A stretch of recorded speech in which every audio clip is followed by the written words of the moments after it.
माझा नवरा माझ्यावर जास्त प्रेमच करत नाही.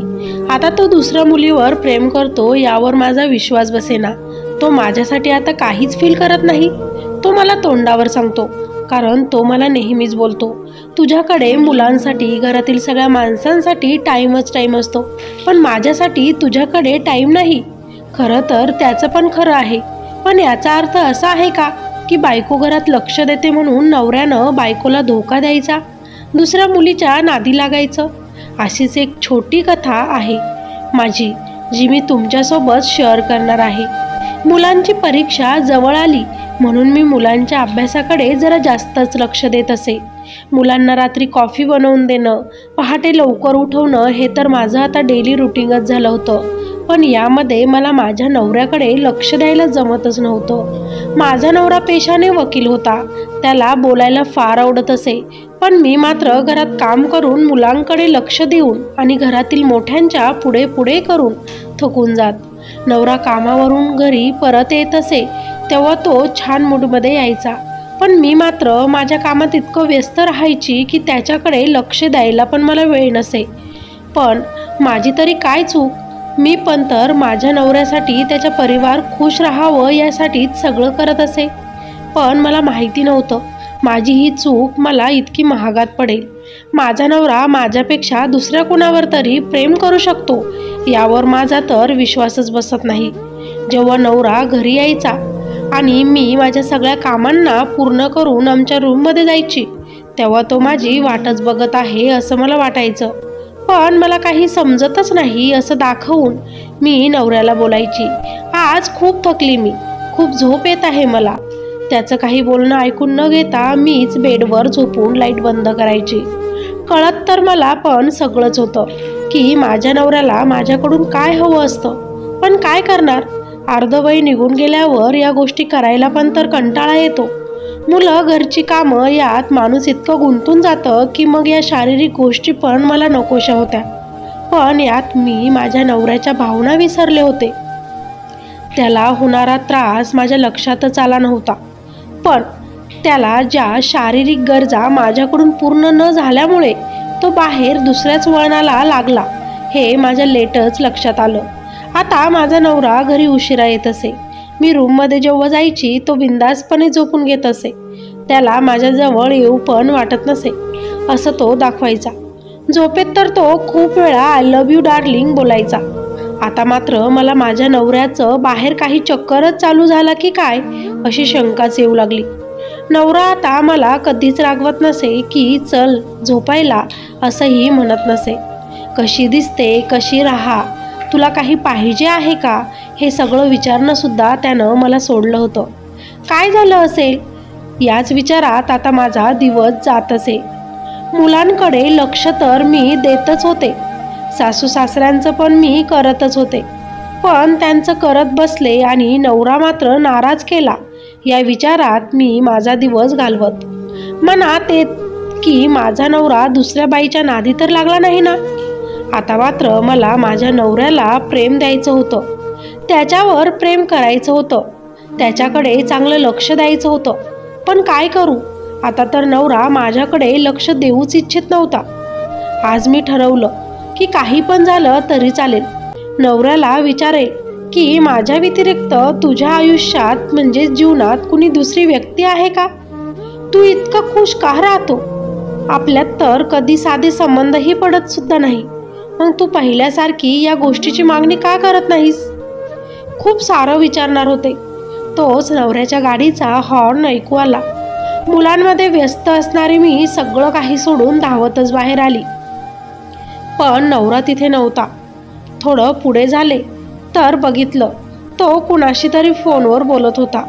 आय लव्ह यू डार्लिंग, मी पोहोचलो, उद्या भेटू, आजचा दिवस खूप छान गेला, तू आयुष्यात आल्यापासून आयुष्य जगल्यासारखं वाटत आहे. नाहीतर माझ्या बायकोने तर आत्ताच तिला आणि मला वयस्कर बनवून दिलं होतं. पण तुला तर कळालं असेल ना की मी अजून पण किती तरुण आहे ते. आता मात्र नवऱ्याचं हे बोलणं ऐकून माझ्या तर पायाखालची जमीनच सरकली. म्हणजे माझ्या नवऱ्यानं दुसऱ्या बाईसोबत शारीरिक संबंधसुद्धा बनवलेत. मला सोडून त्यानं दुसऱ्या बाईला माझा हक्क दिला. माझं प्रेम त्यानं वाटलं माझ्या डोळ्यात आता पाणी येऊ लागलं. पण मला माझी चूक सुधारायची होती, म्हणून मी काहीच ऐकलं नाही असं दाखवून तिथून पटकनच घरात पळून गेले. रूम चांगलाच आवरला. माझा नवरा थोड्या वेळाने घरात आला. मी घाईतच त्याला पाणी दिलं. तो बसला आणि पाणी पिला. आज तर पहिल्यांदा मी त्याला विचारलं, कसा गेला तुझा दिवस? त्याच्या चेहऱ्यावर कसलाही भाव मला दिसलाच नाही. मस्त म्हणत तो उठला. तोच मी त्याला बोलली, जेवण करणार नाही? अजून माझं जेवण बाकी आहे. तोच सासूने आवाज दिला, सुनबाई पाणी घेऊन ये. तोच मुलं येऊन, मम्मा झोप येत नाही, लोरी म्हणून झोपी लाव ना, असे बोलले. नवरा लगेचच बोलतो, तू तुझे काम कर, माझा विचार आता तू करू नकोस. मी एकदम छान आहे, मस्त कर काम, गुड नाईट म्हणत तो रूममध्ये गेला. मी मात्र आज खूप नाराज होते. मला समजून चुकलं की मी किती चुकीचं होतं ते. माझ्या नवऱ्याला माझी गरज होती आणि मी मात्र दुसऱ्या कामात इतकं स्वतःला गुंतवलं की वयाच्या 35मध्ये मी 40-45 वयाच्या माणसाप्रमाणे वागत होते. आणि म्हणूनच माझा नवरा हा दुसऱ्या स्त्रीच्या मागे लागला. त्याला आता माझ्या असण्याने नसण्याने फरकच वाटत नव्हता. मी मात्र माझे काम आवरले आणि रूममध्ये गेले. नवरा तर मस्त झोपला होता. चेहऱ्यावर स्माईल होती. याला आता माझी गरज नाही, त्याला दुसरं कोणीतरी भेटलं या विचारात मी तिथेच त्याच्या पायथ्याशी बसून रडू लागले. माझ्या आवाजाने माझा नवरा उठला आणि काय ग, काय झालं? काही न समजल्यासारखं मला विचारू लागला. मी अजूनच रडू लागले. बोल ना, काय झालं? त्यानं परत मला विचारलं. मी काय बोलू आणि काय विचारू असंच मला झालं होतं. पण त्यानेही काहीच समजत नाही असं मला दाखवत तो बोलला, उशीर झालाय, मी थकलो आहे, उद्या लवकर जायचं आहे मला, घे झोपून आणि रडणं बंद कर, बोलला.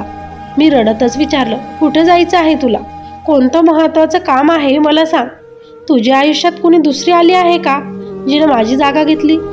मी त्याचं उत्तर काय आहे हे माहिती असून विचारत होते. तोच तो बोलला, मूर्ख आहेस का तू? काय बोलत आहेस हे?